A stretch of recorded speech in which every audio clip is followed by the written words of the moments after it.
Call the meeting to order and at least get started. This is the occupancy tax meeting, August 31st, the last day of August. Hard to believe. First thing to do is have a motion to approve the minutes of the July 15th, 2020 occupancy tax. Somebody want to move that? That would be Dan Bruno and Edna. Any discussions, corrections, deletions, additions? All in favor? Aye. Opposed? Carried.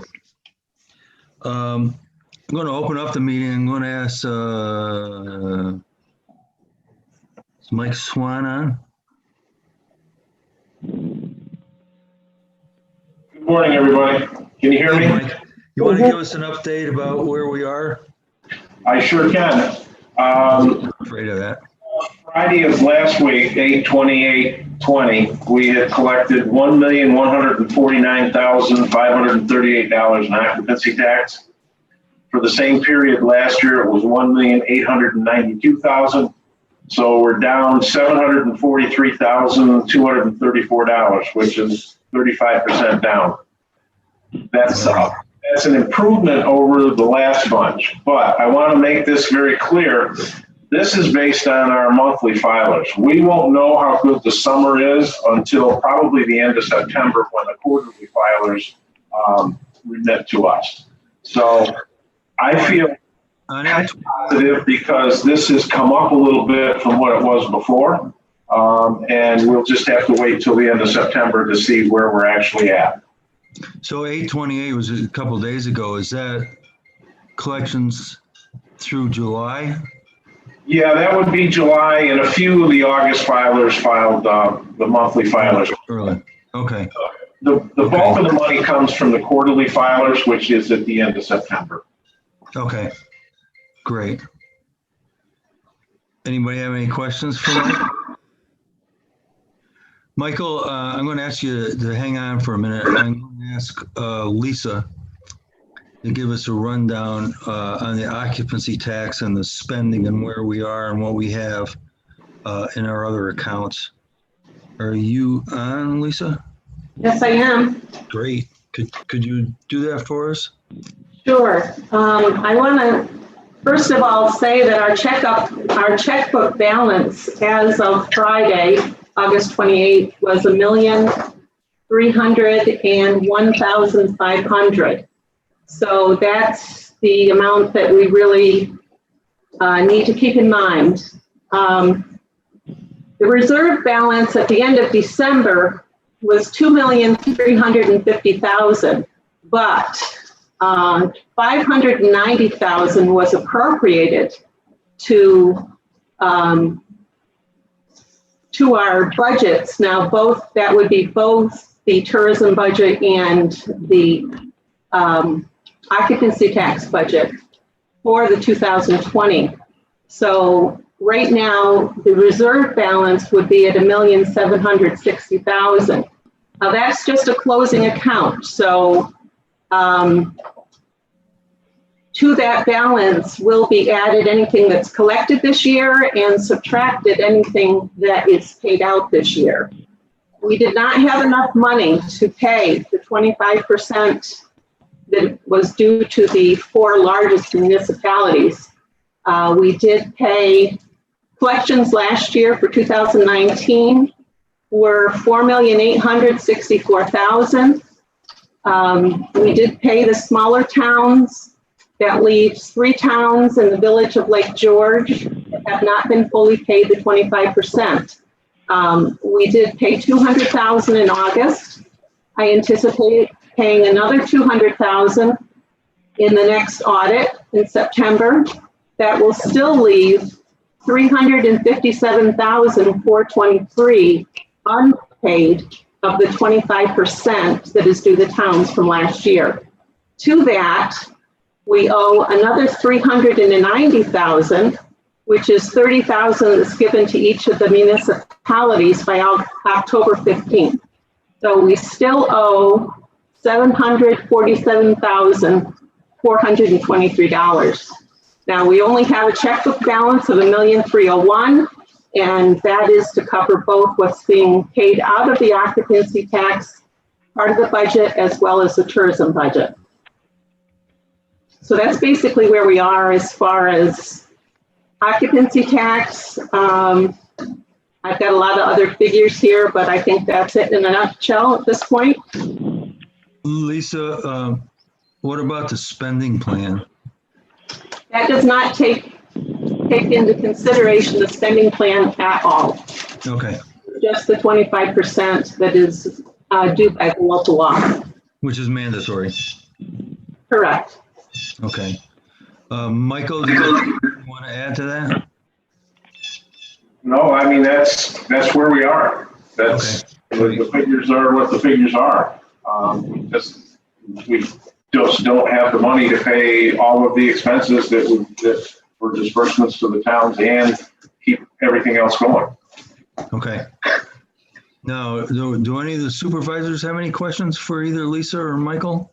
Kevin? Yes, tomorrow is the budget time for the tourism department, Dennis, and Oxy tax. I would caution everybody who's sitting here today, the 747 is due to the towns. And I think we should make every effort to pay the towns the 747, but we should skip the extra money with the 2015 spending plan that was put in place to give towns extra money this year. I just don't see we can do it. Plus the fact, Dennis, and I think we all think it's all fixed and it's sitting there. Any expenses incurred by the tourism department are also got to be paid out of there, and that includes salaries and everything going forward. So we could spend down this money pretty quickly, but I am all in favor of paying, the money owed to the rest of the bigger towns of the 25%. I just think we should suspend the 2015 plan for the balance of this year, and we should need to take a good hard look at it next year. That way the towns will get what they got coming in. Now I have all the reports from 2019, and every community had a little bit of balance, some more than others. And I'm not here to judge how the towns run their Oxy tax business, but I think it's very important. We need to do a budget tomorrow. We need to be able to go in there knowing that we're going to have enough money to fund our tourism department. And it concerns me that we're not going to have enough funds. So I would really wish the committee would suspend the 2015 spending plan, but we'll make every effort to give the towns the part of the 25% that they're owed. So that's just my 2 cents, Dennis. I think it's very important. We just don't have the money to keep doling it out. Kevin, your point is very well taken.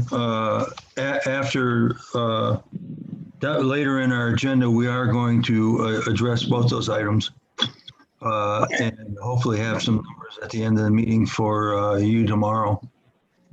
Thank you. Stay here, don't go away. I'm not going anywhere. Yeah, Craig? Thank you, Mr. Chairman. Could we get those numbers in sheet form that were just rattled off by Lisa? Certainly. Thank you. Anybody else? Yes, Claudia? Thanks, Chairman. Could we get the numbers in front of us that show what Kevin was talking about, eliminating the extra dollars from the 2015 spending plan? Yes, I'll send that as well. Thank you. The spending plan, Claudia, was increased at a time when we were fat and happy.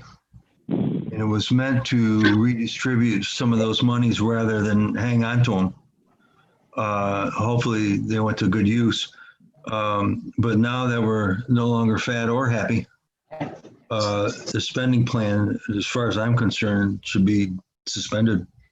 Well, Dennis, I'm kind of concerned about the money for the Cool Insuring Arena is part of that spending plan.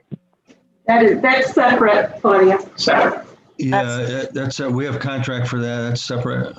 Totally separate. Okay. Totally Well, separate. I understand. Yeah, I'm totally fine with us suspending some of that, I'm putting in quotes extra money because we really don't have the extra money to be doling out. No, not at all. We look That's correct. at bills. Okay, anybody else? Amanda?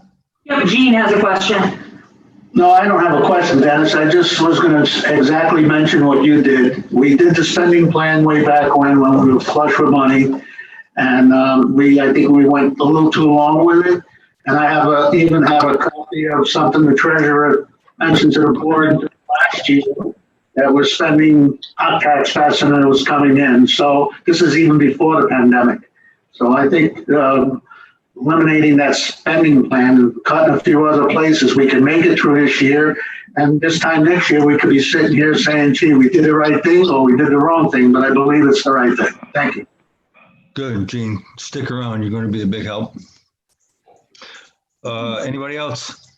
Going once, going twice. Mike Wild, are you on here someplace? I am, Dennis. Thank you for the opportunity today. Yep. So I'm just going to move forward with what I think you're asking me to do instead of talking about my own personal opinions about occupancy tax. We don't want to hear those, Mike. I didn't think so. But I did, and I do appreciate, Dennis, you allowing me to introduce Mark Bean to the committee. Mark, as many of you probably know, I've mentioned it before in board meetings, has been very instrumental in the Economic Recovery Task Force, really focusing on our communication and our marketing for the Lake George region. And I thought it would be advantageous for everyone to get Mark's impressions of what we've done this year and where we might want to go next year in terms of promotion, which is what OCTAX is all about. So with that, Mark, I see on the screen, you have a few minutes. Maybe you can help enlighten everyone like you have me over these last couple of months. Oh, sure, Mike. Mr. Chairman, thank you. I just take a couple of minutes. We've had a pretty good run here, a surprisingly good run this summer. After entering the tourism season, expecting the worst, declines of 50% or more.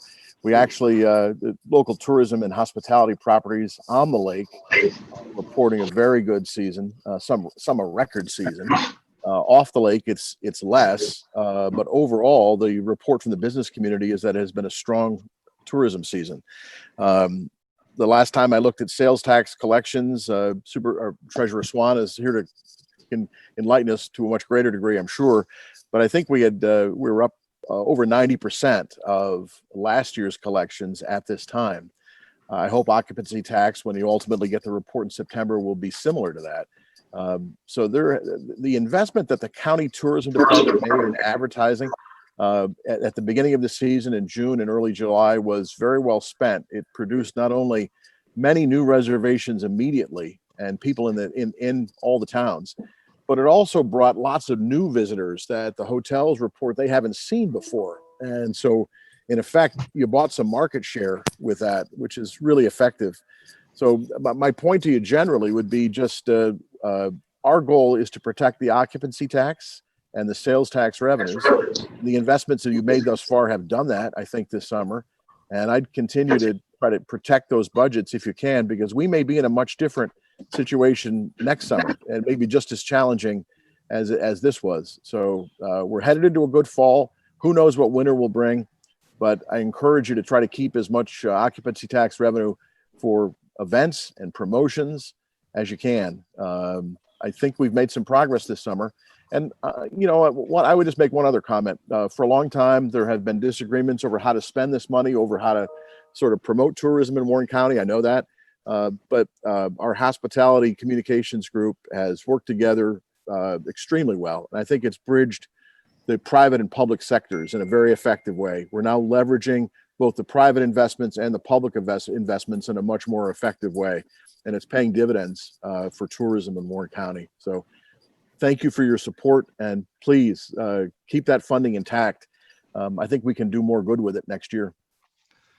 Mark, that was excellent. We really appreciate it. You've done something we've all been talking about, and that's commingling the private and public efforts here, and so it doesn't go unnoticed.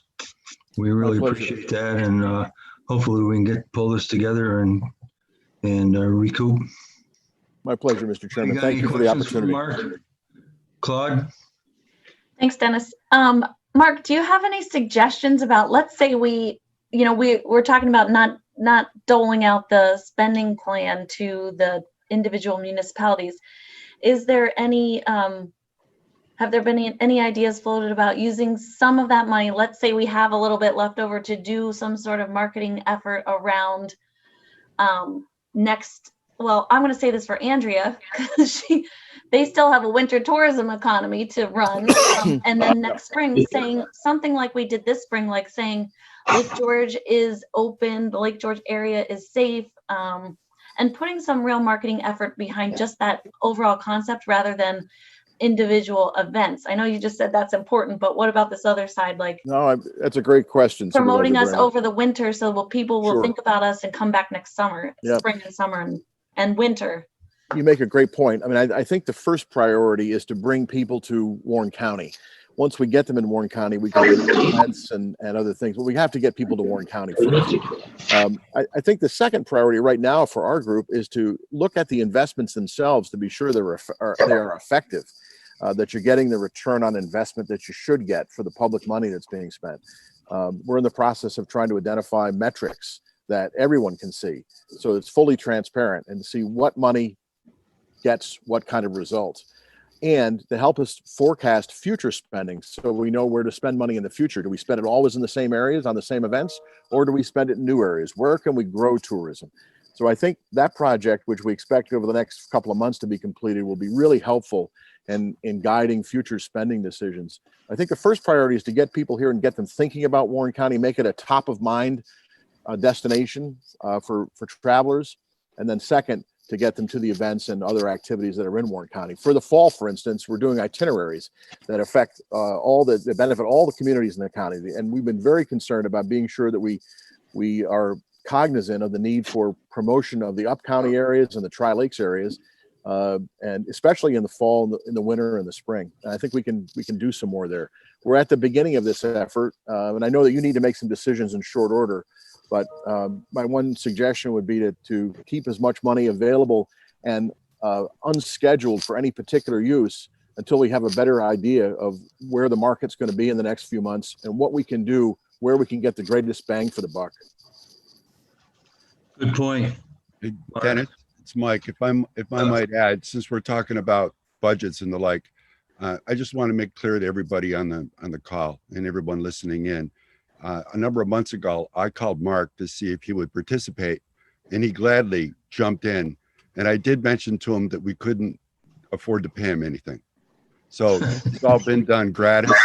And I think he deserves, at least a big round of applause, or sometime when we get a hold of him when we're out together, that he's done a fantastic job for us. And I just want to make sure that everybody kind of grasps that. It's been amazing and fruitful for all of us. Thank you very much. Point well taken, Mike. You've done a great job with that committee, and Mark is one of your star players there. Absolutely. Amanda? Wayne Conley would like to speak. Good morning, thank you. Just a note to say that as a tourism department, we have been part of Mark Bean's hospitality group and working with the other industry members throughout this pandemic. We do have metrics for the summer program that we will present at our next committee meeting, and I will present those to the hospitality group as well. I do think that our program performed very well. We presented it to the tourism committee and then to the full board before we went ahead with implementing any of those summer plans. But to that end, 2 times this year, the county administrator has asked all of the department heads to see how much money they could save within their budget. So on 2 separate occasions, I did take a very careful look at our budget. And on the second time, we were able to save almost 35% of our entire budget, but I have some dollars that I do have set aside for winter programming. I would certainly present that to our tourism committee at our next meeting when we review our budget. So we would have a marketing plan for winter at that time. And get approval before we move forward. So I think we've done the right thing. We tried to save money where we could. We had an approved spending plan for summer. It was successful. And as we move forward into the winter months, we will have money to dedicate to a winter program. That's excellent, Joanne. I appreciate your efforts there and the tourism department's efforts. Hopefully we can do that. Hey, Dennis, this is Mike again. Just one more comment, if you don't mind. Go ahead. I'm sorry, I'm taking too much time, I know. But I wanted to elaborate on something that Mark said about the metrics. And Mark, you might want to add something to this, but the idea is to identify the return on investment. There's tools out there, there's consultants out there. It might cost us some money to be able to do that, but the whole idea is to get a return from our investment, and that might help us do that. So I just wanted to kind of add that also. Great, thank you, Michael. Thanks. Andrea, are you still on board? I am. Can you hear me? Yes. What's going on with skiing? Is that an allowable activity?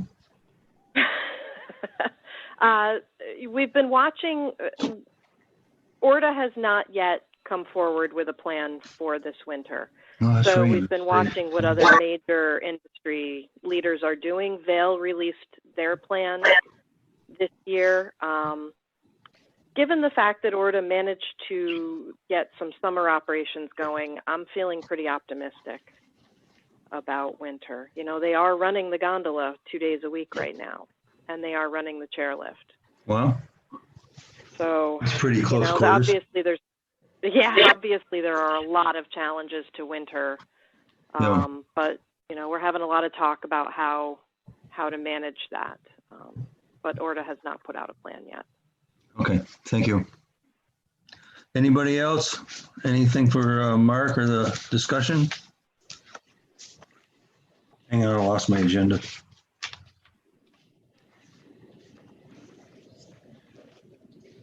Thank you very much, Mark. We appreciate it. My pleasure, Mr. Chairman. Thank you. Now I'd like to have Dave Emons. He's here. Dave is a promoter. He's been in the Lake George area a long time. He's been a big help for us, been a big help for the mayor, bringing events into the Charles R. Wood Park. And he's done a yeoman's job attempting to bring entertainment this summer. It's a very frustrating ordeal. And Mayor, do you want to say something before Dave comes up?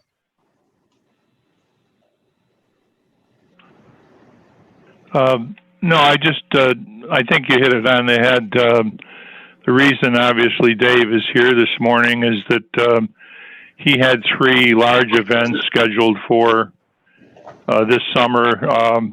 We were involved very heavily with each of those at the Festival Commons, and he's lost a considerable amount of money that I'm aware of, having planned the events, particularly the last one, where the band canceled out just the previous evening to the 3-day weekend. So I know Dave is looking for some consideration to reimbursing some of the funds that he actually lost, and that's why I'm on the call, so that I can answer any questions and perhaps fill in some of the blanks if the committee so desires. So thank you, Mr. Chairman.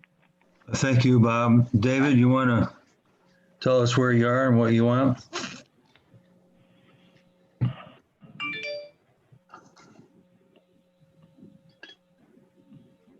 Dave, are you there? You're on mute, David. What is it, 25,000? Hang on. Amanda's. Okay. I think I'm here now. Well, there you are. Is that good? Now good. Now go. Okay. Well, thank you, Mr. Chairman. I appreciate the time and the time of the committee. Just hear me out. As always, bringing events to Lake George is near and dear to my heart. Building this Festival Commons has been nothing short of a challenge. to get some major musical acts to come. And over the past few years, we've been able to do that. This year in particular, yeah, it's been a huge challenge.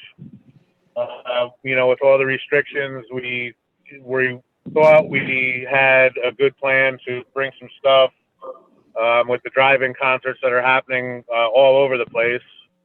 The last one that I had planned was for the 3 nights of Twiddle, July 31st through August 2nd, which at the last minute the band canceled when we got the word that people couldn't get out of their cars, which is understandable, but not exactly what is being done everywhere else.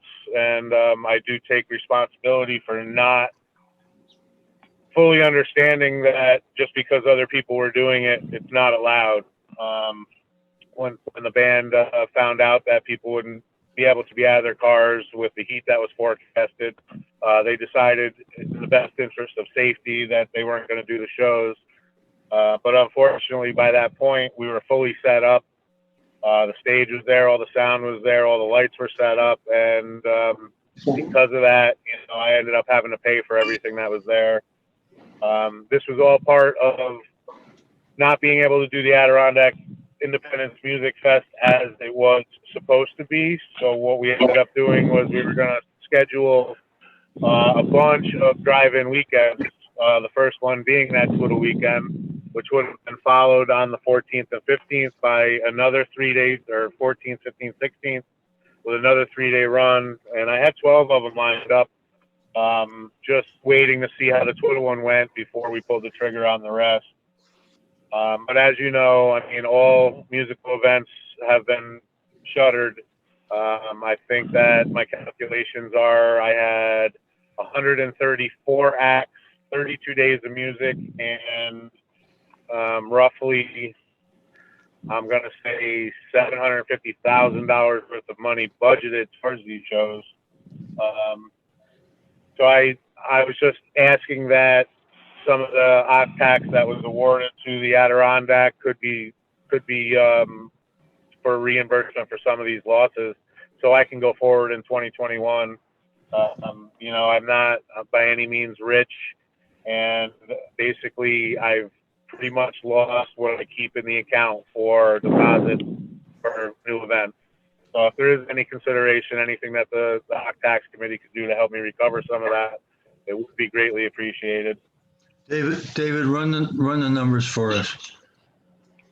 My loss on just the 3-day weekend monetarily was $38,541.31. I'm just going off the top of my head. Might be a little mixed there, but it was over 38,000. Some of that was for merchandise, and I have actually recouped $2,700 by putting the merchandise online. So that would bring that number down to somewhere around 36,000 as a loss just for that 3-day show. And as you know, we had Fins Up LG, which we postponed from Father's Day weekend to what would have been this past weekend. And then we had to cancel indefinitely because really nothing has changed. Marshall 38 Special was supposed to be coming up in September, which we canceled, knowing it wasn't going to happen, and gave that weekend to the Wine Fest, which has also had to cancel. I just think everything's unfortunate for Lake George at this point. But I have provided all the receipts for everything that was paid for to the mayor and to Lisa. Some of the checks still have not cleared. I used I got a business loan, and I just used some of that to pay for the sound and lights. Those checks will clear within the next few days, and I can provide those canceled checks as well. I know that the committee had voted that I would get the money back for the festival space and for the deposits on both Fins Up and the Adirondack Fest, but those numbers were not included in the loss. So I'm just here just trying to save 2021, basically. David, let me see if I understand this. So you're looking now for $36,000? Yeah, roughly. I mean, between I was awarded 25 for the Adirondack, and that's the only thing that Warren County had awarded me. The rest I'm working with, well, as you know, Dennis, the town and the village with the joint tax. But anything that could be recouped just helps me go forward in 2021. Dennis? Yeah, I did a little research in talking with Dave, and if he has, provable losses up to 36,000, and your controller Jen Farrell has those bills as well to verify. I went back to all of the committees, and my suggestion is that if the occupancy tax committee, the county committee, is favorable in looking to making some reimbursement, that the county, our joint occupancy tax committee, the town occupancy tax committee, and the village occupancy tax committee all share in reimbursing Mr. Emons. For instance, the county awarded him $25,000. My suggestion is 18 from the county. The joint committee awarded him 15,000. My suggestion is 9. The town awarded him 10,000. My suggestion is 5. The village awarded him 5,000, and the village would award him that exact amount.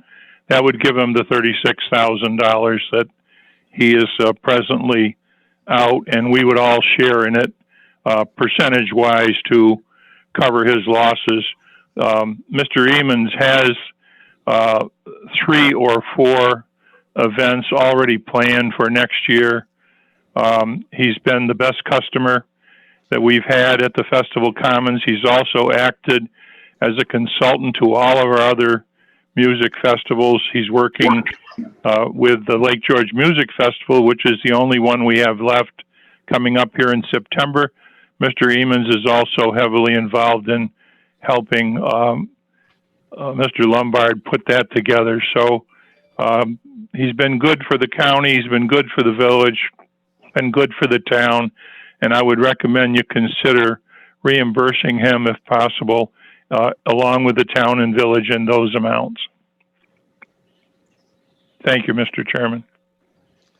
so for today, we're talking 18,000 of the 25. It would be 18 from the county, 9 from the joint committee, 5 from the town, and 5 from the village.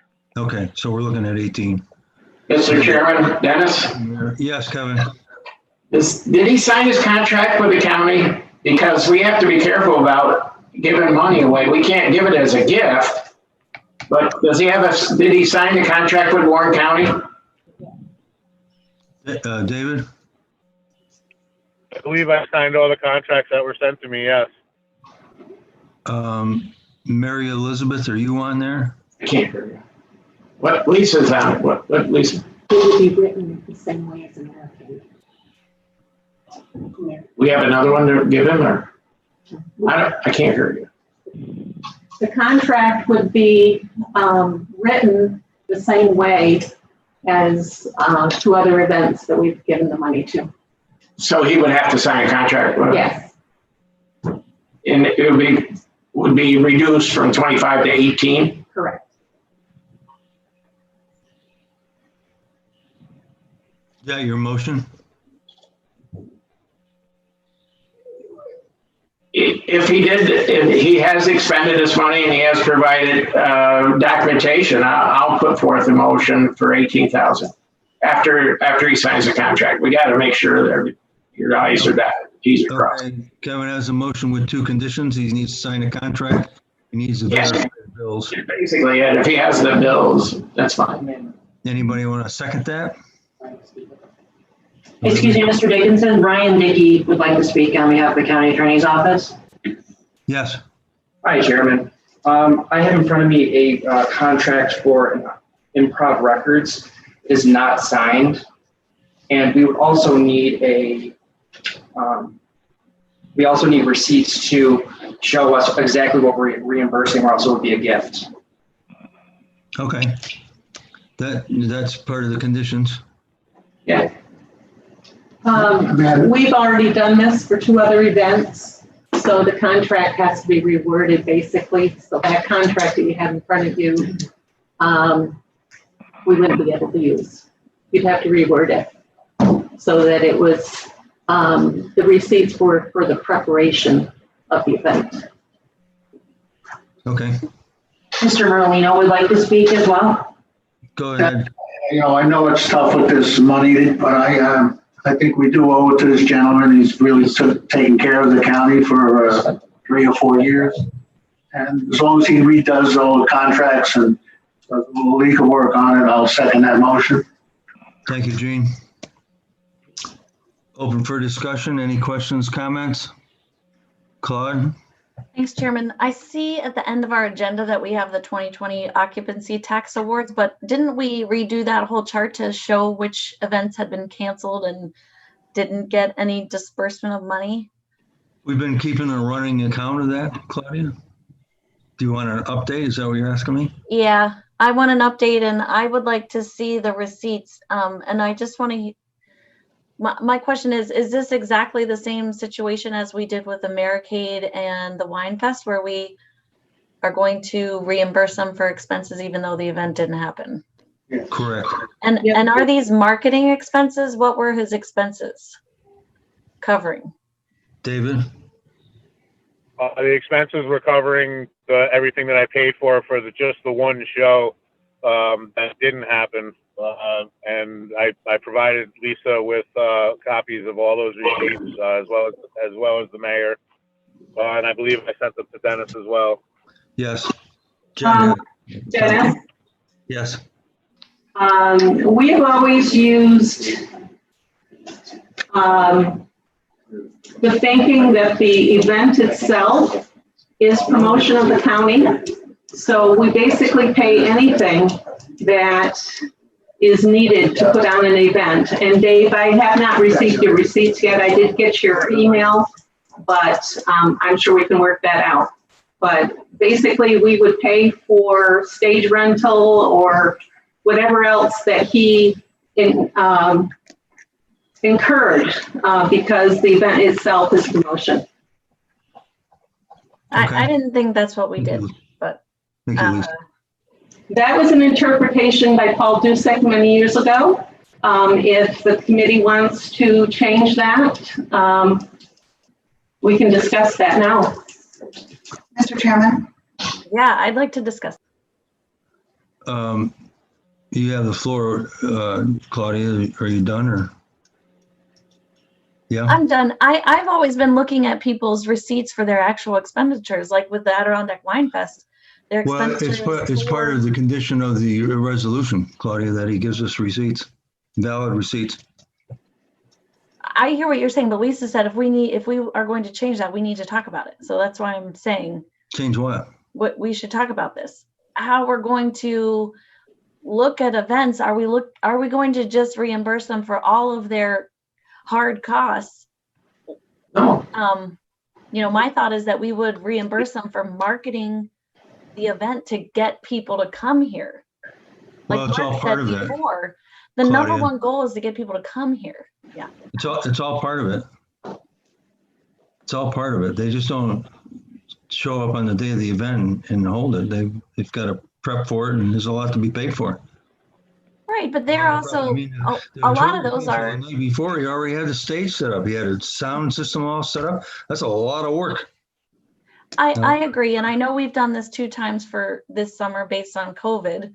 I'm saying going forward, a lot of these events are for profit. They're charging people to come. Unlike the Balloon Fest, I see my colleague here, Supervisor Stroud. I just think it is something that we should think about. A good business deal, Claudia, is when everybody leaves the table and has made some money. That's a good deal. Yeah, I'm okay with that. They should make their money. Okay. As far as Dave Even's event, I think we need to use the same criteria as we have for everything else. Thank you, Lisa. John, you have something you'd like to add? Yeah, thank you, Dennis. I think it's imperative here that, we got to look at the future. So there's a lot of good people that have done a lot of good things to bring business to the Lake George area. And you know what? If they die on the vine because of this COVID thing and they made expenses and they can't meet it, and so they die out as an organization, we won't have their resources in the future. So part of this is forward thinking. Part of this is thinking about next year, hoping it's better, or the year after and hoping it's better. That these same people whose energy and expertise has brought these events to our area survive this COVID year. So offering them some payment to help them cover their costs so that they can survive to produce events for next year, I think is a good thing. Good point, John. Anybody else? Chairman, Amanda? I just want to respond. That's separate. Like paying this particular individual is separate from our discussion about how we're going to go forward. In my mind. Correct. Okay. Yep. Mr. Chairman. Amanda? Comments here in the boardroom. Supervisor Seaver would like to speak, and Supervisor Merlino, and Supervisor Garrity. Oh, okay. Just trying to go by the hands. I'm just kidding. Thank you. It's tough to get a word in edgewise over here at the boardroom with half Zoom, half in person, but thanks, Kevin and Chief. I hope I didn't jump in front of you. Dennis, at the appropriate time, I do have some comments about how we are looking at OCTAX and what changes might be able to be made, but I believe you have a motion and a second on the floor regarding this. And what you're asking for is discussion for this reimbursement of $18,000. I just want to say that as long as, and I'm inclined to support it today in committee, but I would ask that our county attorney's office review the receipts, approve the spending, make sure there are no issues with that, and then also have it sent out to all the board members prior to the full board vote. I think it's important that we opened the door to Americade and we opened it to the wine festival in terms of reimbursement of these costs, and that we're consistent. And that's some of the comments that I have for the appropriate time in the meeting. I understand that's not now, but I would very much like to see those receipts and an approval from our legal team on making sure all those T's are crossed and I's dotted. Sitting here today, hearing that contract isn't signed is concerning, but it's my understanding it's being handled the same way as the other two events. Okay. Kevin, you want to make basically, I think Gloria is moving in the right direction, but it's not today that we have to do this. This is something that we have to start setting up in the next couple of months to prepare for next year and come out with a better plan on how we're going to reimburse people. This was an off the wall like the rest of the country is with this pandemic. None of us were ready for it. None of us wanted it. So we have to do, be strategy-wise for next year. I think it's a good idea we sit down and talk all about the OCTAX. This stuff was set up 10 years ago or so, and over the years things have changed, and we should get back in the right frame to continue forward for the next few years. But I do agree we have to help this gentleman. He did do a lot, like I said, and we should move forward. But the other part is a part of another discussion another day. Great. Well taken, Gene. Kevin, go ahead. My comment was just, it is his expenses will be vetted by Lisa and then the attorney's office. So only the ones that are applicable to this refund will be can be submitted, and he understands that.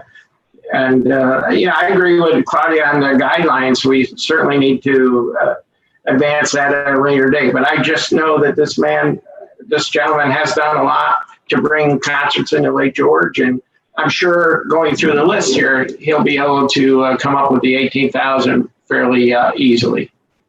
And he did admit that it was his mistake. Thank you, Kevin. Yes, Amanda. Ryan Dickey from the County Attorney's Office would like to speak again. Thank you. Hi, Chairman. Our office can only provide a legal analysis on whether something can or can't be done. I believe that review of the record or the receipts and the spending should be done by the committee and along with the tourism department. Thank you. I have a question for our county attorney. May I, Mr. Chairman? Yes. Mr. Dickey, it's my understanding, though, that there's an audit or a review of all these expenses annually that takes place from your office that you house these records. So I guess I'm a little confused then about what our county attorney's role is. Thank you, Supervisor. Our county attorney's role is to essentially provide a legal analysis to the board, whether you can or cannot do something. But we can take the question into consideration, and we can provide you with more analysis regarding this matter at a later time.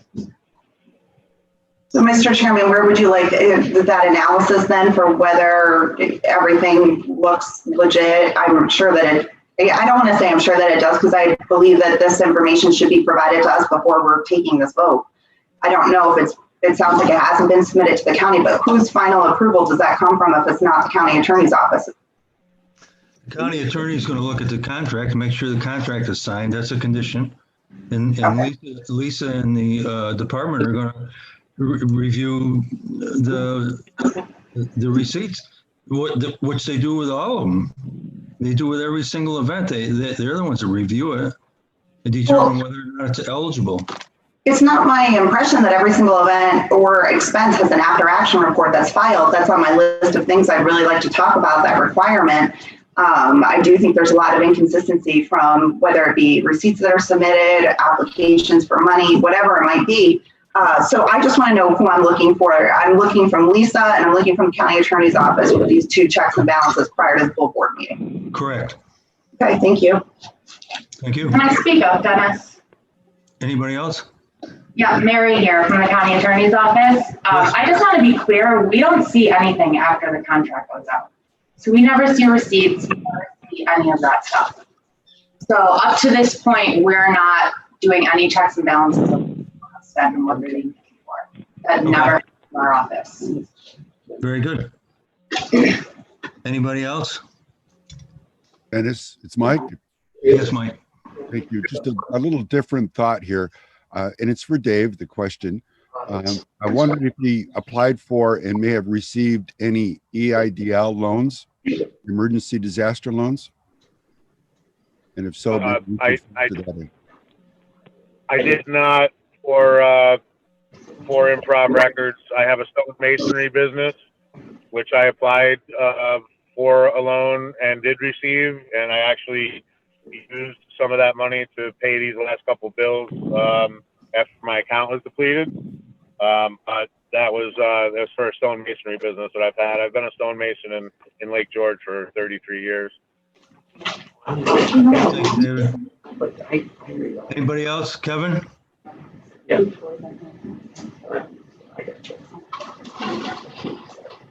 Kevin, did you have something? Oh, I just want to vote on this. Oh, yeah, me too. If there's no further comments, Andrea? Andrea? Thanks, Dennis. Can you guys hear me? Yes. Yes. Okay, I'm having some real technological challenges. I just want to make sure that we're going to meet all of our commitments this year. Well, that's, the ones that haven't canceled. Today. That's next on the agenda. We're going to go through that. Okay. Yeah. All right. Okay. Cool. Being no more comments, I'll call the question. All in favor? Aye. Opposed? I'm not opposed, but I'm going to abstain just until we get the email out to us from Lisa with that she's looked over the receipts and all that. Due noted. Thank you. Passes. Thank you very much, David. Thank you, Mr. Chairman. Thank you, committee. I appreciate your time and your consideration, and I look forward to 2021 not being a bunch of lemons. Thank you.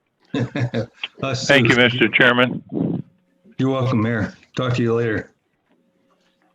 Okay. We're done with that. We're down to new business.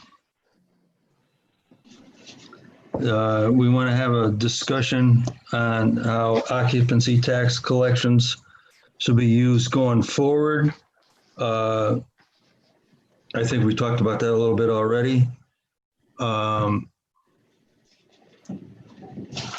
I'm a little hesitant to get too belabored in this because we really need to do our budget and get that ironed out for this year. I certainly would entertain a discussion on how we spend our OCC tax, but I'm not sure today would be the day to do it. Mr. Chairman? Yes, Kevin. I mean, we really need to come set on if we're going to suspend the 2015 spending plan, the extra spending plan, not the current, not the 25% that was in the original law. Leave that alone, but the extra money, the 2015 spending plan that shifted extra money to the towns, we need to know that before tomorrow. So when we go into the budget process, we either budget the money or we don't budget the money for that. And that way we can fully fund our tourism department the way it should be. Now, I heard Mr. Behan say, you know, they've done a good job with promotions. So we certainly want to be making sure that whatever we do with the budget process tomorrow, we have the money in there for our tourism department to keep doing what they're doing. I'm just asking that we come set on whether we pay the 2015 extra money, not the 25%, but the 2015 extra money. I think we should suspend it and until we have time to go forward, because that's I don't know how much more that is out of the budget, but that could hurt us as far as what we do with the tourism department budget. It definitely would. Kevin, is that your motion? Well, yeah, I'll make a motion. We suspend it for 2021 and the rest of this year. Anybody want to second that? I'll second. Or Gene. I'll second it, Gene. Okay, we got 2 seconds. Pick one, Amanda. All right, now we'll open it up for discussion. John, you had something? Yeah, I get that. And I favor suspending it, but would you refresh my memory as to what was the pre-2015 formula? Because, you know, we will need some cash for the winter and spring events coming up. And we don't need what we used to get, so I get that. But could you refresh my memory as to how much money we can expect after we discard the 2015 agreement? I think that's an open discussion for later, John, whether we go back to it and if we do, what we do. Can address that, Dennis. This Lisa motion can do that. is just for the remainder of this year to suspend that money. We're having trouble paying the mandatory 25%. So to be spending more that we don't have, and that's what the money came from, excess. I get that. So, but what percentage can we expect, if not the 25%? I have no idea. Lisa can explain that, Dennis. You know, she has all the numbers. That's not a negotiable number. No, but you know, if you're going to suspend something, what can we expect in return? That money that is tentatively allocated for those funds, the budget be available for us to try to cover the other expenditures, part of which is the 25%. Yeah, I know. I don't think you're understanding the question. I think Kevin does. Yeah, I understand it. And Lisa wants to speak. Lisa wants to speak. Okay. All right. I give up. Lisa, go ahead. All the towns will get 30,000 as the first distribution of 2020 money in around October 15th of this year. When the books are closed next year, the 390,000, which is the 30,000 times 13 municipalities, will be subtracted from the 25% figure. So 25% of whatever our collections are will give us a certain figure. We will take the 390,000 that we're going to give out this year, and then the balance will be split in the same pro rata formula as the money was collected. So that means that the large towns, Bolton collects a lot, Queensbury collects a lot, Town and Village of Lake George collect a lot. They will get 25% of of the balance of what they collected in their town. Can I add to that, Dennis? John? Yeah, well, I still hear the number 25%, 25%. I may be getting that confused. I can tell you, John, if you want to have it right here. Kevin? Do I have permission to speak? Kevin, yes. Okay. John, you had 36,000 in your account at the end of 2019, according to your report. You're going to get 30,000 plus you're going to get $175,434.10 as part of the other distribution that we're trying to get to you before the end of the year. So that will leave you around $230,000 in Oxy tax money in 2020.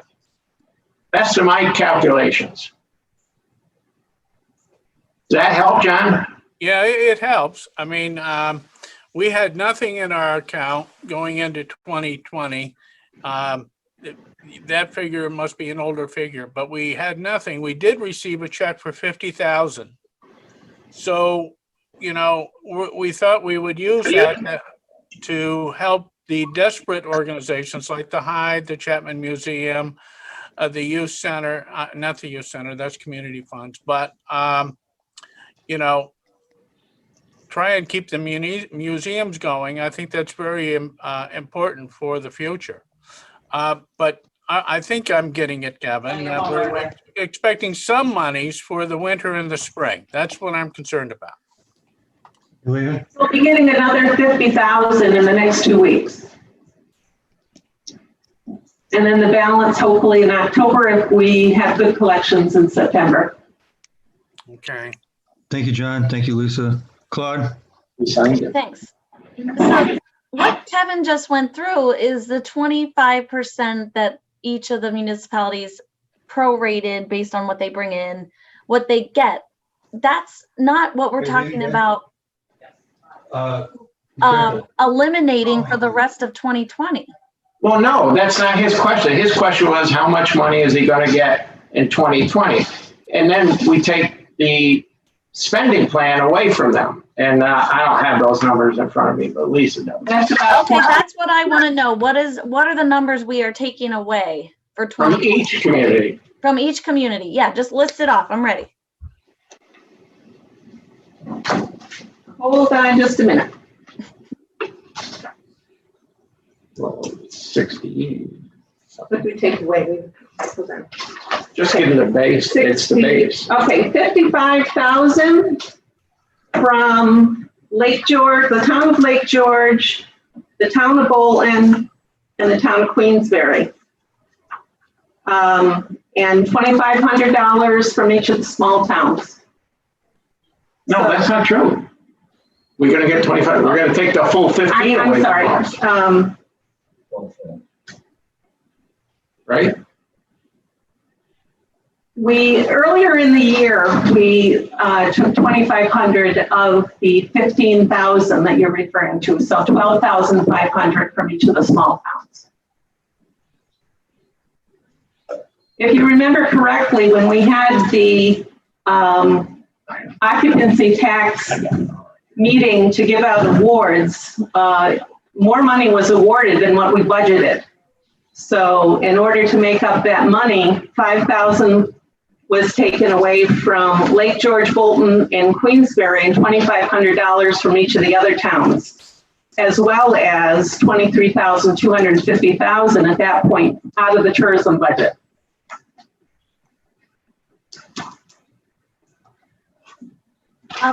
So what is the total we're taking away from each of the small, I'm going to say municipalities, because I'm assuming it includes Glens Falls? Yes, 12,500.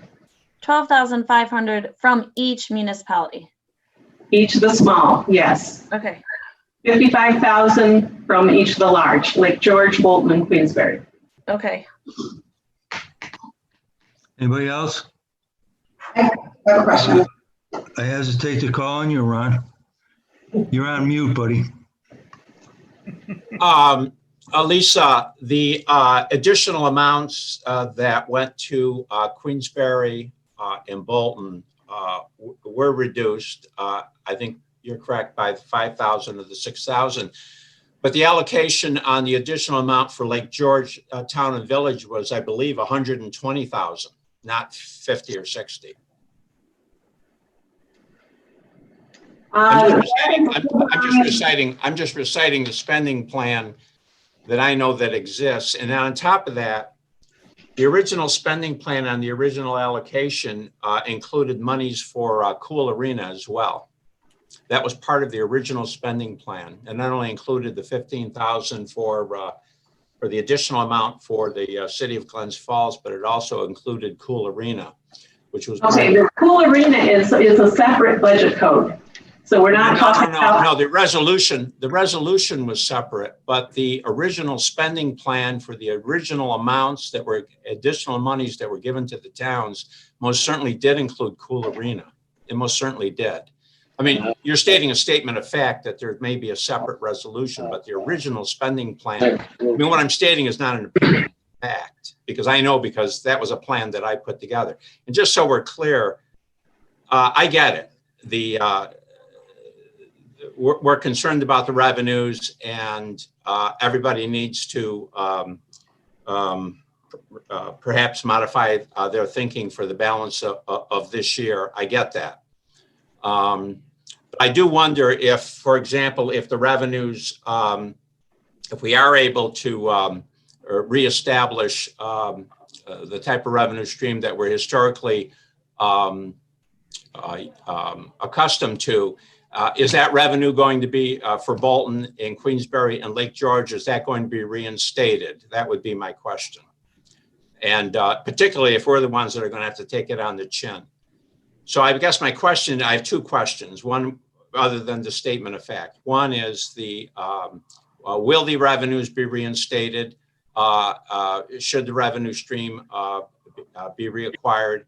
And number two, I believe the additional amounts for Lake George and the Village were not the same as Queensberry and Bolton. They were considerably more. You are correct about that. The village and the town of Lake George have a combined joint fund. So I believe it was 150,000 originally. All right. So are you saying that the 150,000 is going to be, as the money with Bolton and Queensberry and the balance of the town, that's going to be deducted? That's going to be cut? But I thought I heard you say that 50-something thousand for Bolton, 50-something thousand for Queensberry, and 50-something thousand for Lake George, but the spending plan was not that way. Lake George received considerable amount more. And I just need to know the actual. You are correct. I don't have the spending plan exact figures here in front of me today. Okay. But I do. It was 150,000. Village and the village and the town, and 5,000 was taken out of that. So it would be about 145,000 that would be going away. All right. So just so we're clear, so are we talking about cutting the village and the town $145,000 for the balance of this year, and Queensberry and Bolton 55,000 and 12,500 for all the towns? Is correct. That? Oh, okay. So that, I just want everyone to understand what we're talking about here. So that's correct. Dennis, I just want to make sure you understand, and the mayor, if you're still on, that you clearly understand those numbers and the implications of those numbers. And then takes me to the next question, which is, can we expect, and I'll put Cool Arena off to the side for the moment. Should we expect that, should the revenue streams be reestablished, that we can expect for 2021 that those revenue streams to the village, to towns, and to Bolton and Queensberry will be reestablished or reaffirmed? We're going to discuss all of that. Ron, very good point, and we appreciate it. It is true. We have 150,000 in our joint town village OCTAX. totally separate committee. It's a cross-section of the community, business people and others. And it was reduced 5,000 to 145. And it is significant to us, but we need to discuss that. So we have a motion on the floor, right, Amanda? Well, I'll amend my motion just so there's clarification that it does not include the contract with Cool Arena. Okay. Yeah, I'll also on that second. Okay. So you threw me under the bus, Kevin? Claude, go ahead. I was paying attention to those numbers, and the clarified number for the Lake George dollars, and I'm coming up with 380,000 that we would not be distributing, basically. Is everybody in agreement? 380,000? Lisa? That's true, or at least as close as I remember. I don't have those figures right in front of me. Okay, thank you. Okay. Jeez. Craig? I can't hear you. Can I share my screen? Oh, there you go. Did you have something, Craig? Yeah. I was wondering if I could share my screen. There's a question of what these numbers look like when they're in a chart. And I have this from an old meeting. It might help the discussion. Because when we talk about these numbers, they flow back and forth, and especially when they're in multiple categories to multiple towns over a course of multiple years. We're all real smart, but we're not that smart to keep it all straight. Speak for yourself, Greg.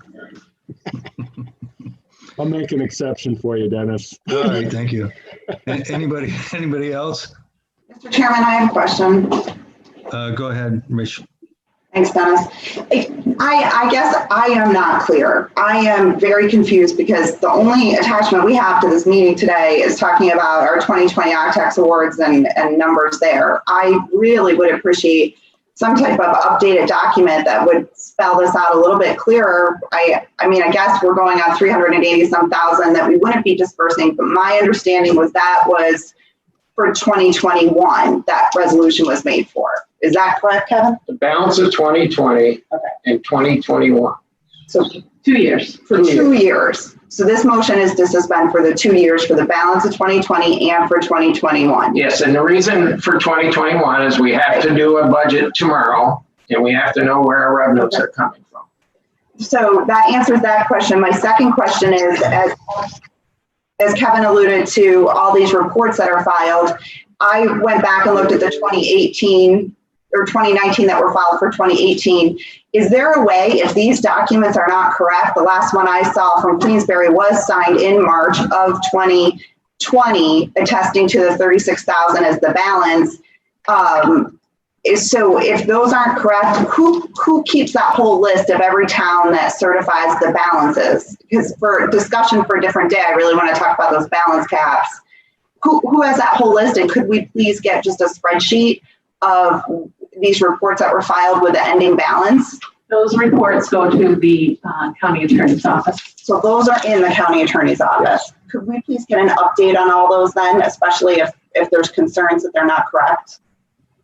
Sure, we don't certify any of the amounts. They come to us signed. We literally just store them. Right. So I guess the last set of things I saw, they were, you know, as John or as Kevin pointed out, in March signed with a $36,000 balance. But my concern is now if there's some questions about whether that's correct or not, can we just get an updated spreadsheet? You don't have to send every single contract. That way, if we have questions, we can look. But there's considerable. I know some of it's for carryover for different events, but we aren't having those events this year. So do you want me to reach out to every town and make sure they're certified? No, just whatever they have provided to you, your last note. Spreadsheet. They're all signed. Yeah, they're all signed and dated. I just want to make sure I know the numbers. Thank you. And I'm glad they're filed with you, but that is a concern, Dennis, moving forward, wanting to know where those checks and balances are coming from and maybe some more coordination between Lisa and Mary's office in terms of, okay, are these legit? Let's go through them. I'm not saying anybody's filing anything that isn't, but we need to make sure that those receipts are there, and then also look at that spending aid guideline, which is just an admin guideline. It's never been voted on by any legislative body. So I'd like to make sure we look at that on a different day. Point taken, Rachel. Ron? Yeah, Kevin, my only problem with the motion is I get it. So we all need to consider not receiving any funding for this year. And I guess for next year, although I'm not sure why we're acting on next year other than the budgeting process, because we could elect not to approve the resolutions anyway, even though it might be in the budget. But what I don't understand is, should the revenue streams return to more normalcy, will these dollars be reestablished? And we're talking about blowing a $145,000 hole this year and next year in Lake George, Town and Village's budget, and not to mention Queensbury and all of the towns. I get it. We got to balance the books. I get that. What I want to know is what is the metric for should we get through this virus and everything returns to normal of the reestablishing these revenue streams? That's what I need to know. And Ron, if I'm reappointed the chair of this committee, your point is well taken, and I would consider it. If the revenue returned to what it was, I would definitely consider a discussion about redoing the additional spending plan. Well, and just let me just follow on. Let me just follow on with that. Now, but I've heard the discussion that took place earlier, and I get it. Well, we're putting in largely an excellent year, considering the virus, and we're putting it in largely across many, many sectors of our economy, and we're very grateful about that. Now, we were putting in a great year before without any events in our parks, without any events, including all the fireworks and everything else. And largely because, maybe we're just a gas tank away. I'm speaking now for Bolton and Lake George. Now, we took the promotional budget and we reduced it from $1 million plus down to $400,000. Now, what Mr. Garrity's talking about in terms of the budget is that we're going to forego our town monies for next year, but we're going to increase the promotional budget back up to over $1 million. And because some people see some type of causal link between all that promotion and the benefit that's derived in our tourism economy.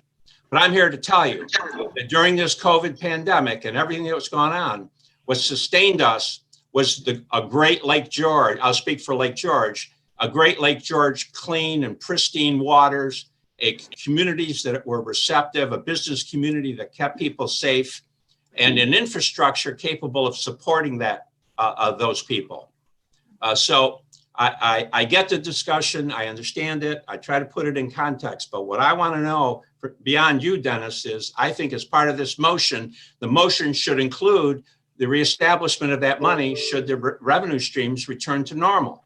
And I think it should be part of the motion. I make one quick comment.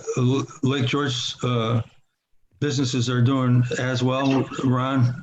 Some of them are ahead of last year for this month, and it's definitely a different clientele that they're getting. They're coming from closer areas, and a lot of them would vacation farther away, Myrtle Beach, Florida. They named a lot of places. Instead, they stuck around New York because it was safe, and they came to Lake George.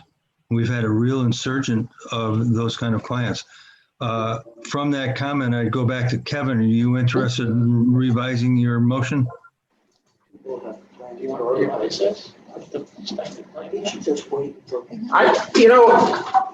Ron, I would be in favor if the monies came in and we thought we were right. But I'm not in a position to do it now. I mean, we put the spending plan in place on a motion by the board. We could do that next year if we saw the funding turn around. But I don't want to commit to something next year that we don't know about yet. And you are correct.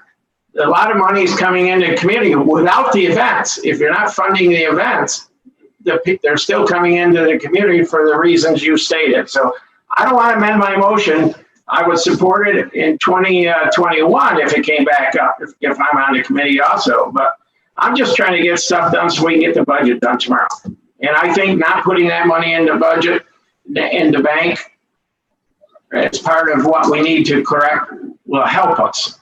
But if we want to put it back next year, I'd be all in favor of discussing it next year.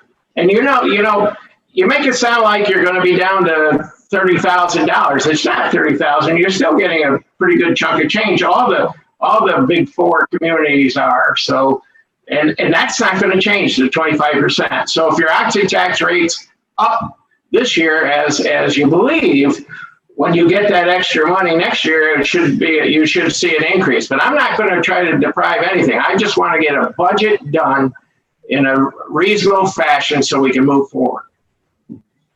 Thank you, Kevin. John?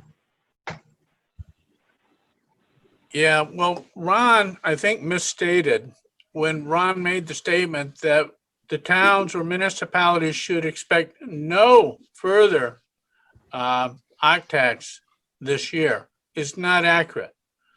From what I'm hearing, from what Kevin's saying, is that the motion or in front of us is to not follow the 2015 tax formula, but we will continue following the formula that was prior to 2015, which means that we will get some monies, but not as much monies as the current formula. Yeah, no, So I'm trying to understand this. right. Let me, Ron? yeah, no, John, I'm not talking about the existing formula. That's established by law. And that's adopted in Albany. I'm talking about the additional supplemental money that is being cut from the towns and not all elements of the spending plan, by the way, but just the towns. And I understand it. I understand the reason why it's being put out there, that we don't think we're going to have enough money to do everything that we wanted to do. I get it. I get it. But the point is, but what I'm saying to you and to the committee is, and I don't understand the reluctance of saying that the funding can be reestablished in 2021. And that could be part of the resolution. It could be by ordinance in 2020. Yeah, it's going to have to be by ordinance in 2021. But what it does is it sets the intent of the committee. And the intent of the committee, and the intent of the board is that should the funding streams be reset, the intent of the committee to reestablish this funding. But we're not eliminating the funding. We are eliminating the 2015 formula and returning to the 2014 formula. I mean, that's what I'm hearing.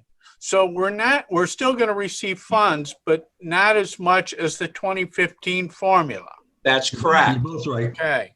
And what I'm asking for, and what I don't understand is why, if the thinking is that the revenue is going to return, why the intent of the committee and the intent of the board isn't that this funding be reestablished in 2021. It's going to have to be. Budget officer, Ron, excuse me, as the budget officer, I don't want to include that money in the 2021 budget.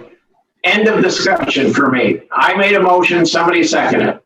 That's why I don't want to put it in the budget. If in 2021 things turn out to be different, somebody can bring a motion to the floor or can bring it through committee. They can go to the full board in 2021. But I don't want to include money in the budget that we don't know if we're going to have it yet. And we don't do it anywhere else, and I don't think we need to do it in this budget. But Kevin, my understanding, is that accurate? Kevin? Yeah, I just don't want to put it in the 2021 budget. Yeah, but my understanding of no to the 2015 formula, but yes to the 2014 formula. The Oxy tax law that was passed in 2004, yes. The spending plan passed in 2015, no, until we have a better idea where the economy and where the Oxy tax. I have a motion, and I think the issue. Thank you. I take that as a yes. You got somebody on the line there? Yes. Yes, Chairman Thomas and Supervisor Seaver would like to speak. Thank you. Hi, Dennis. Ron, I hope you're correct, and I hope the occupancy tax revenues stay where they were and keep growing. But I would like to caution everyone that I was budget officer last year, and I see the spreadsheets going forward with OCTAX, and we were overspending at that time. So I would just throw that out as a point of caution, that we were overspending at that time, and over the course of a few years, without a major increase in revenue, we were going to run out of money. Correct. Point well taken. Rachel? Thank you. During these budget discussions, we ask every department not to put money in their budget that they don't know if they're going to get or not. And so I think what our budget officer is doing is fiscally responsible. But in January of this year, we all had a very big argument about occupancy tax. And that argument surrounded, well, it's in our budget. The towns are relying on this. We need to vote on this now. And we were voting on something that should have been done, in my opinion, in 2019. And as Chairman Thomas indicated, we were spending money that we knew we didn't have. So I think it's very wise to make this cut now and to not amend that motion. I understand the politics around this, but I really think it's important that we're careful about what's being spent, how it's being spent, and taking that hard look at how to change those spending guidelines. And the law, we need to change the law. But for now, I think I understand the motion that is in place clearly enough to vote on it. Thank you, Rachel. Craig? Yeah, if I can, for the clarification, if I can share my screen and get on there, it'd be a quick one, it might help. And Mr. Chairman, to summarize then, for example, the town of Chester will be guaranteed the 30,000, but no more, correct, for this year? Even though we got something from last year's things already in the bank, but. Correct. The first quarter payments be made, but the only other payment we'll see is a 30,000. We will not see a 12,500 in 2020 nor in 2021. Correct. Correct. Okay. Correct. I'm good with that. That's correct. Yeah. Anybody else have anything? I'm gonna call the question. Hey, hold on if we can just for a sec here. Just so we can see, this is what it looks like for everybody. Here's the $30,000 that everybody gets, 390,000. And then the final 2018, is this the 25% that gets distributed that we're talking about? Yep, 737. And then first quarter, this is the spare change, right? This is what comes out of the pockets after laundry? That's the spending plan. That's the spending plan there. So right now we will eliminate this column and this column from the 2020, we already received this column. No, you did not. We have not paid that. That would come in 2021. No. We're looking to eliminate that for 2020 and also not to put it in the budget for 2021. Correct. And then this one here, the final 2018?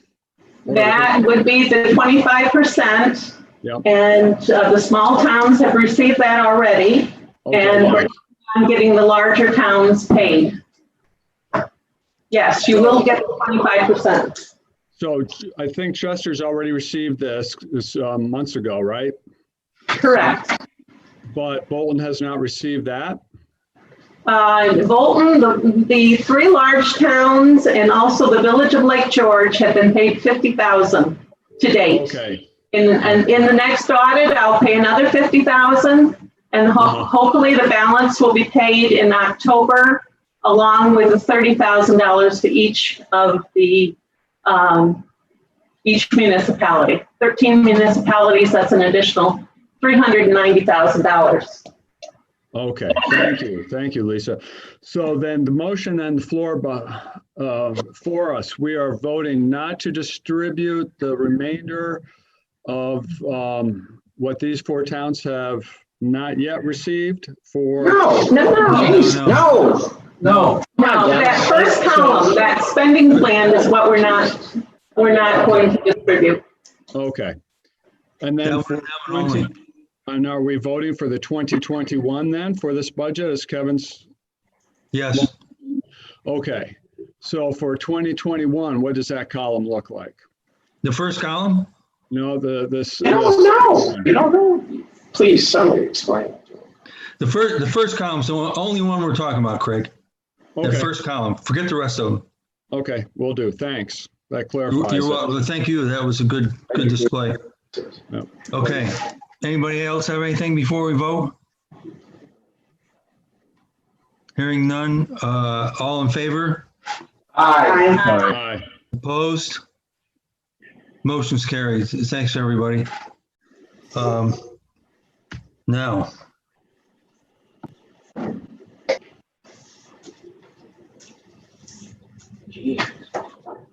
Now we need to talk about our budget.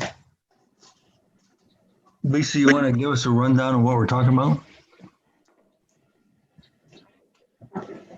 We split the budget back in 2018 so that we have two budgets. We have one for the tourism department, and we have a separate budget for anything else that comes out of occupancy tax. So for 2021, the only figures that I know of is that the administration is based on 2 years ago. The administration fee for the Treasurer's Department will be $146,000. The Civic Center has agreed.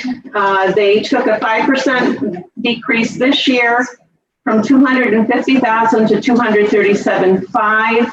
They agreed to a balance of $162,500.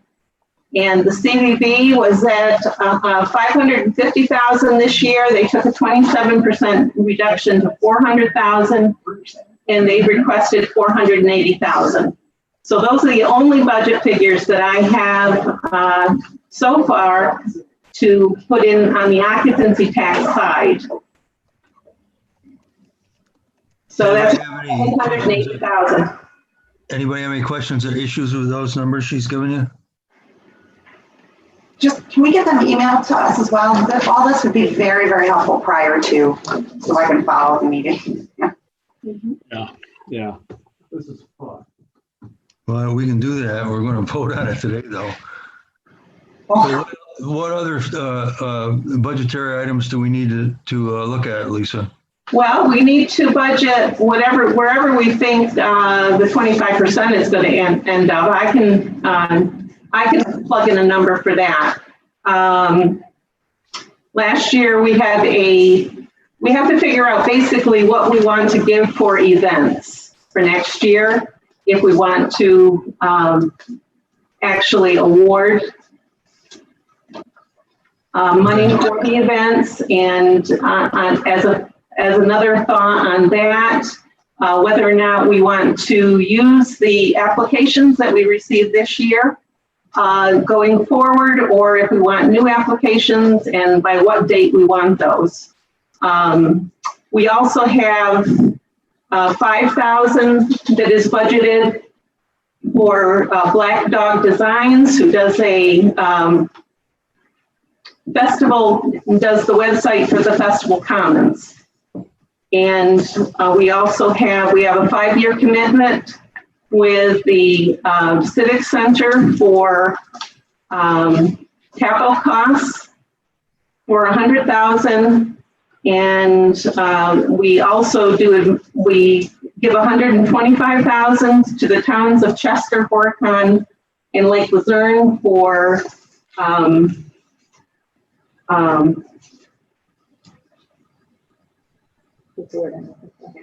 invasive species. For what? Oh, invasive species. Right. That's not all. That's only 3 towns divided. Right. We all don't get 120. No, it's about $46,666. Right. So basically, what the figure that I need is what do we want to do about events? Okay, let's back up just for a second. I think we should take new applications next year, Lisa, and I think we should decide on what date we should have them by. What date works for you? In the past, we've used November 1st. November 1st. So then generally we have a meeting in December to award the funds for the next year. Wow, okay. Comments from the board, Kevin? Yeah, real quick, how much did we budget in for 2020 in events? How much did we budget before we blew it up? $425,750. No, is that what we budgeted? No, we budgeted. Oh, excuse me, that's what we awarded. I thought it was 365. We awarded $425,750. We actually had two things budgeted. We had $285,000 special events and another $80,000 in discretionary, which we use for the events. So $365,000. I would keep it the same to start. I mean, I'm with the number. I'm good with that. Somebody want to second that motion? Don't everybody jump at once. Nobody wants a second. We're going to be here through lunch. Mr. Chairman. No, my comment is, what's the point, Mr. Chairman? You don't want to have any events next year? No, I do. We go in with a number and then we blow through it. I'm with you. I told them at the committee meeting when we did that, I said, it's 365, we're going to keep it at that. And then they came out at 425 and they didn't want to bother going back and looking at it. So they pulled money out of discretionary funds. I never would have done that. I voted against it. I'm with you. So make a second based on the fact that they don't get any more. I wish I had some numbers in front of me. I'm a visual learner. I'm sorry. This audio stuff goes a certain way. Can you see that? I'm doing joyless. You're better. I can only get this far, yeah. So. Yeah.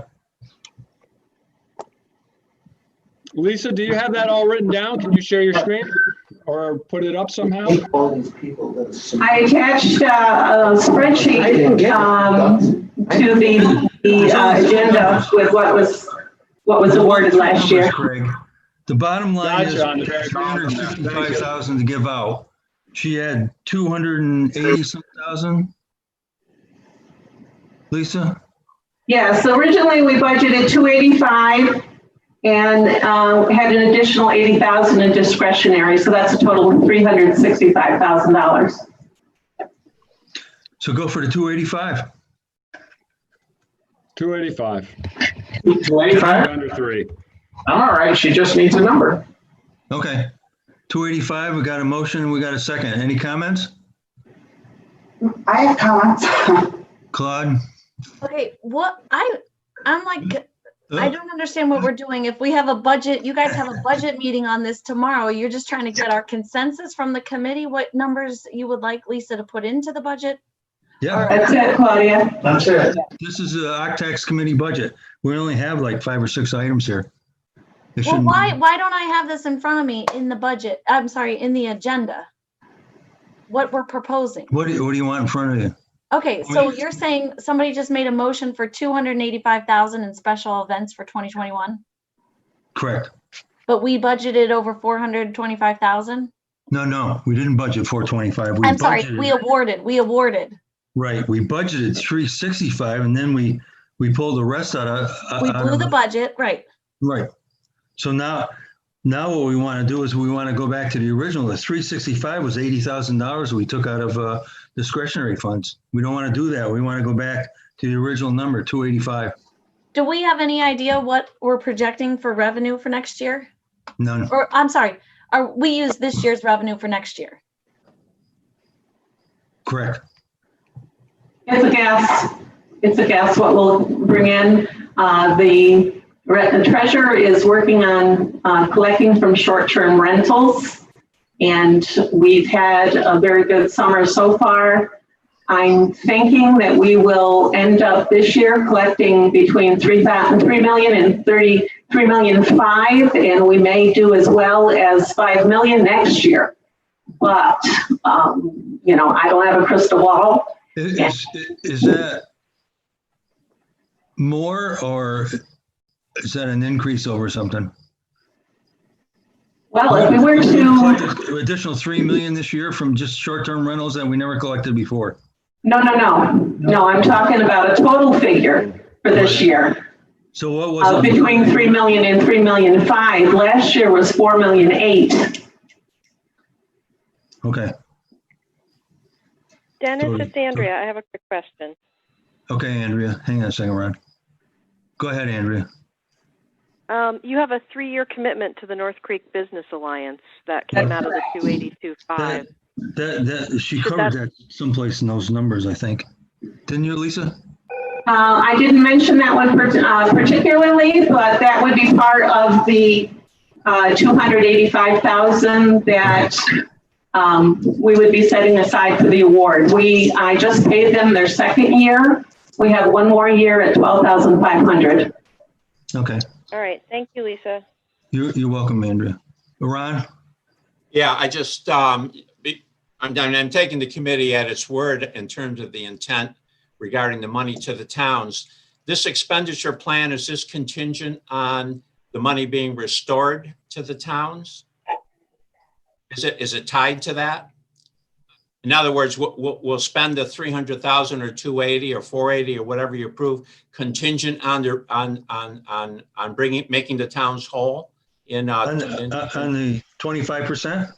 No. The formula, we can't negotiate the formula. In terms of the money that's been taken away from the towns, is this expenditure plan contingent on that money being restored?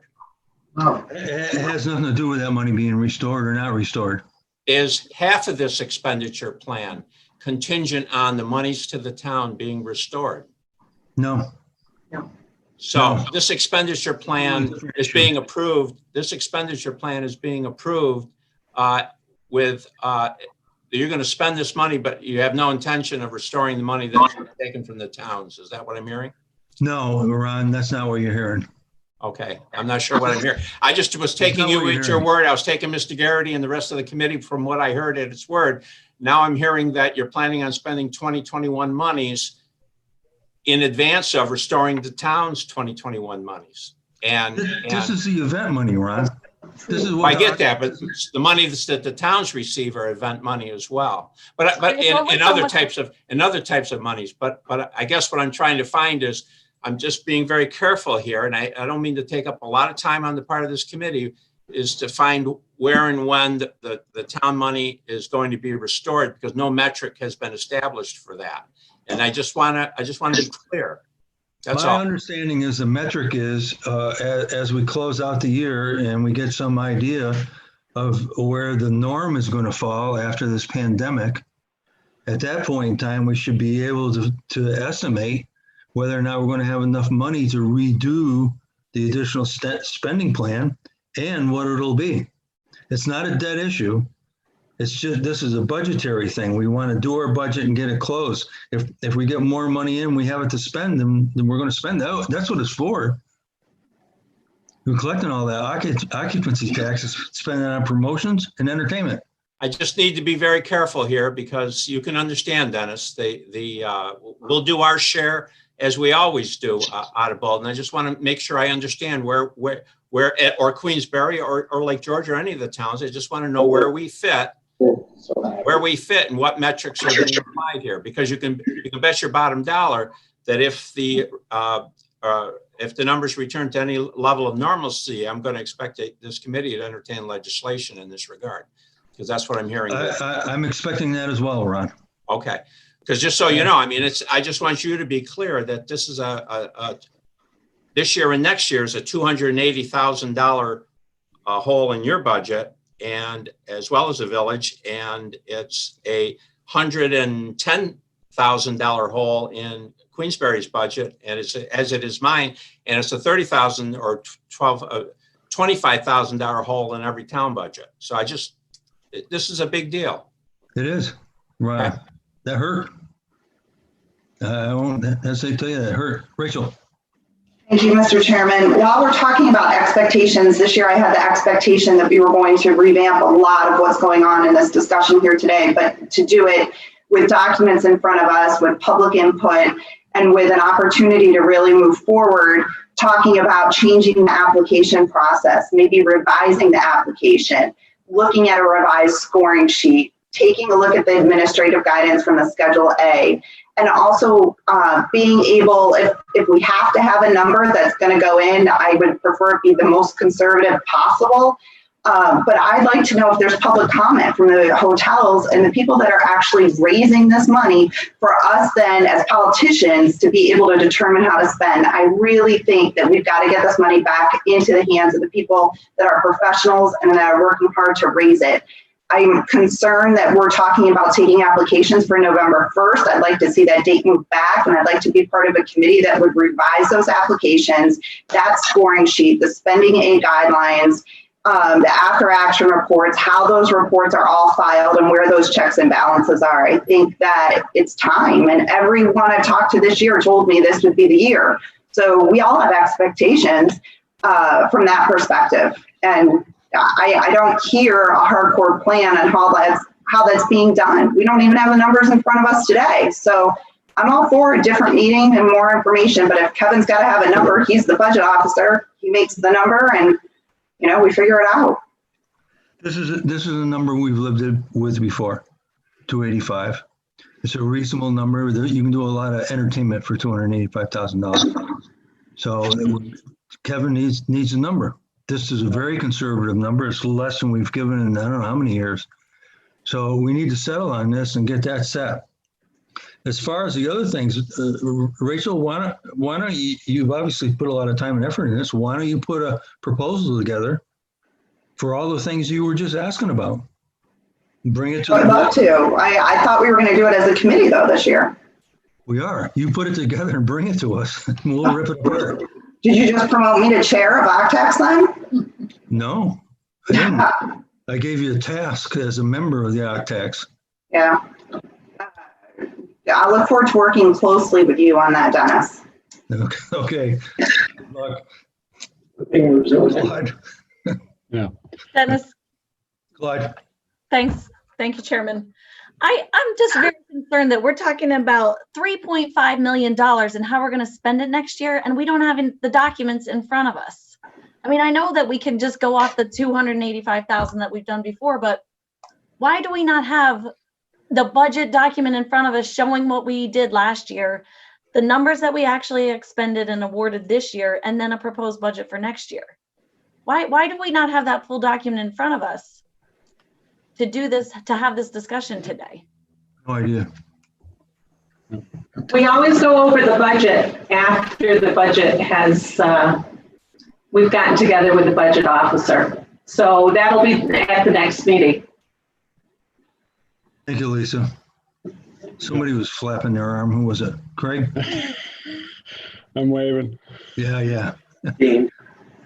So, Mr. Chairman, just to put it into perspective, that 285 is about a 22% drop of what this year's proposed special events was.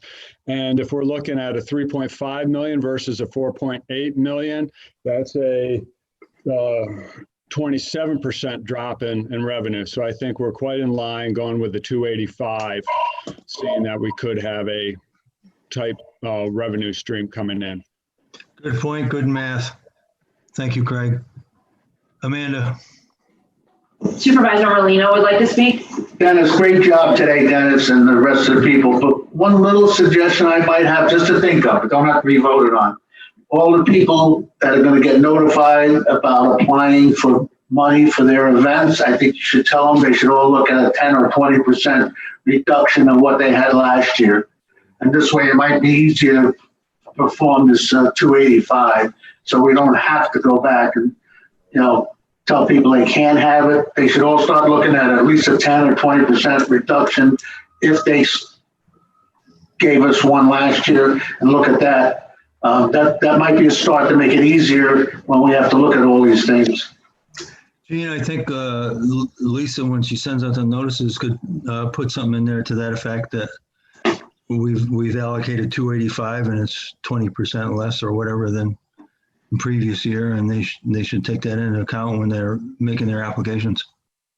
So good point. I can do that, Dennis.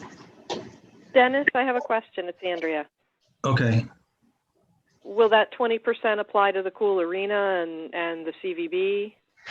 We have a contract with Cool Arena, Andrea. And the CVB, we've been negotiating with them on a one-to-one basis. They had a significant reduction from where they were. They were at they were at 550,000. They came back at 400. Okay. Next year, they'll be at 480,000, and that's a 13% reduction. And Cool Arena took 5% this year. They will be at 162.5 next year instead of 250,000. That's a 35% reduction. Shouldn't the reduction be the same for everybody? These figures were worked out with our administrator. What we did, Andrea, is we asked each of the individual applicants, Cool Arena, the CVB, the tourism department. We asked them to voluntarily go through their budget and decide what they needed to survive. And those were the numbers we negotiated. The percentages were just quantify it after the fact. I get that, and I understand. I think I'd just be more comfortable if it were a reduction, if the reduction were the same across the board. You can't do that. Every one of them is different. It's the same way when you go through them and you're trying to decide who's going to get how much money. Every application is different.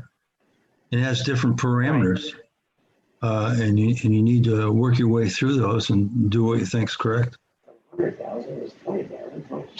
Anybody else? I've forgotten totally where we are. What are we doing? We voting on the 285? Yes.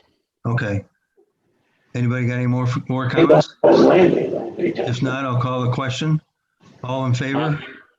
Aye. Opposed? It's carried. Excellent. What's next? Done enough damage for one day.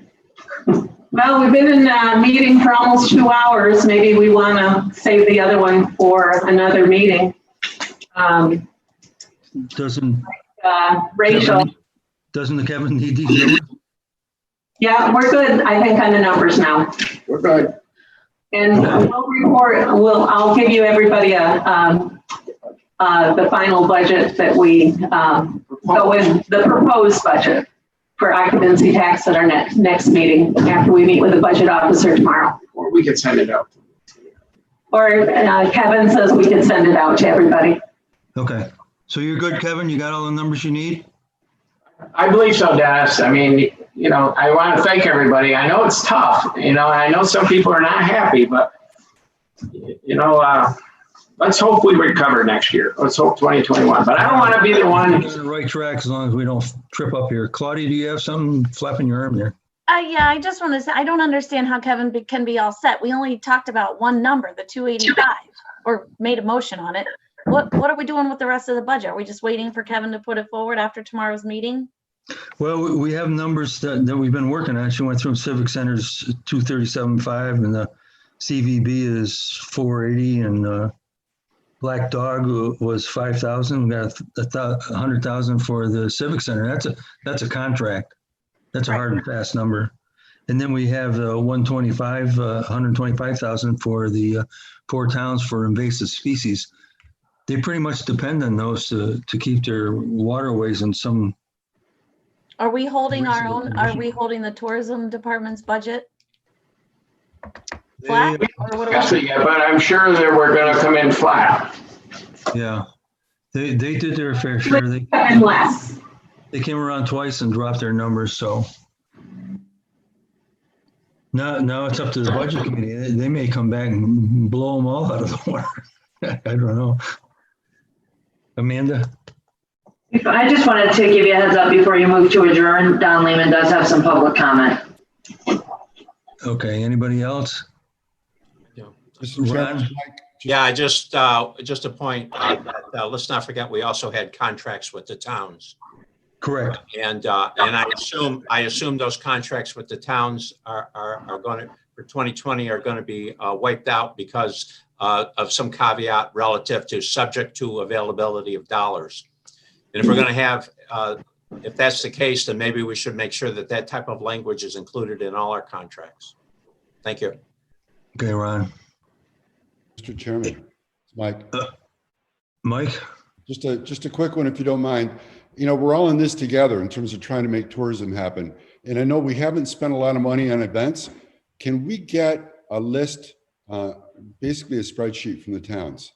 What they brought in this year, what they spent this year, what their balance is, right? So we can kind of get a look at big picture, where we're standing with this. And maybe we have to do a different allocation. Because we're looking at, with Mark Bean, we're looking at how do we do the metrics and are we getting the money for our buck? And Well, metrics have always been an issue, Mike. I'm not really sure what you're asking us.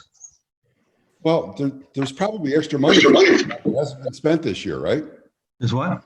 There's extra money floating around this year that hasn't been spent because of all the canceled events. The towns, the county. That's a little loose. All the money isn't floating. All the money that wasn't spent on the events. We don't have money to pay our towns. And that's what we're working with. We simply didn't have to send it out. Maybe it was Mr. Swan mentioned it earlier that there's some positive balances and fund balances for occupancy tax in the towns. I'm not sure those are valid. John refuted his immediately, and I'm sure he's got a good reason for doing that. But we're looking at them, Mike. It's not like we're not looking at those things. It's just the allocation. There's big money, right? We're trying to do the county as a whole, not the towns. But okay. That's just me as an at-large. Thank you, Dennis, for the opportunity. Yeah, you're welcome, Mike. Thanks for the input. Ron? Yeah, we file a report every year with the county, as do all the municipalities. And let me say that while I understand some of the comments that have been made, I don't share in all of those very narrow focused concepts of what tourism is. Some of those supervisors may want to give some of the supervisors to run large tourism economies a call. You might learn something. But as far as I'm concerned, Kevin, we're happy to do our fair share in Bolton, as we always do. I just want to make sure that going into next year, for the economy to restore itself, that those dollars will be restored to all the towns, including Bolton. Thank you. Thank you, Ron. That's not my call, Ron. I already heard from the chairman of the committee, and if anybody on the committee is opposed to that, I mean, I haven't heard anybody say that they're opposed to that, because I know what's going to happen next year. I mean, let's face it. I think we're going into a difficult year. We know we don't have a fund balance. We can continue to deplete. I get that. I get all of that.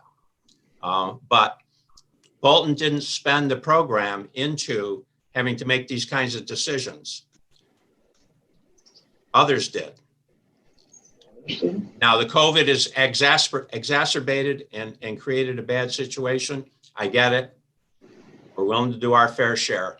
We just want to be made whole when the time comes. When we can be made whole, we just want to be made whole. Thank you. Thank you, Ron. Amanda, you got any comment from the public? Don Lehman does. Don? Yes, we'll start with Gina Mintzer asked, Gina Mintzer from the Lake George Chamber, as we know, if reserves began with 2.3 million less 590,000 appropriated to events, how much needs to stay in the reserves? Will monies be pulled from reserves to pay the towns that is due for 2020? I'm not sure if that's been answered at this point, or. No, that's two questions. Lisa, you. $1 million on the reserve. And no, we're not anticipating pulling. First of all, the reserve is an accounting term, okay? It's not our cash balance. So no, we don't anticipate pulling money out of the reserves to pay the towns. We will pay them as soon as money is collected and we can make those payments. Okay, thank you. Anything else, Don? Yes, we have from Frank Dietrich from the Warren County Lodgers. With regard to the budget and efficiency requests, Do reductions in the tourism department budget save occupancy tax or general funds or both? Tourism department is totally funded by OCTAX. So any reduction in their budget is OCTAX money. Their payroll and all the benefits and all that stuff come out of OCTAX money. Gina Mincer then added, for the CVB, we cut 150,000 from this year to roll over to use next year. Then we took a 40% cut to 330,000 to add the 150,000 rollover to get us to the 480,000. Our goal is not to lose momentum. Good point. It's in the budget. See where it goes. And you have another comment from Frank Dietrich. Sorry, is someone saying something? No. I'm confused. So 150 from this year is rolling to next year? Well, I'm not sure, Andy, where those numbers came from. They're probably part of the negotiations. But the bottom line is they ended up at 480. Did I answer your question? Don, you have anything else? Yes, we do have another comment from Mr. Dietrich. Supervisor Sieber asked about a review of the allocation and spending methods for occupancy tax. Given the challenges with budgeting, et cetera, the committee could look to make reductions or revisit the approach to the investment of these monies. This could be an opportunity for an overall review to look to prioritize investments going forward. The business community would be willing to help wherever needed. Excellent. Can ask for more. That's all we have at this point. There's a little bit of a lag time of about 30 seconds or so with YouTube, but there's no other public comment right now. Well, if we're quick, we can get out of that. Anybody have anything else? I'll entertain a motion to adjourn. Oh. Claudia, second. All in favor? Aye. Opposed? I want to thank everybody. The meeting went extremely well, 2 hours. We had a lot to cover and a lot of issues, a lot of important issues. So thank you, everybody, and onward and upward. Thanks, Dennis. Thank you, Dennis. Bye, Dennis. Hey.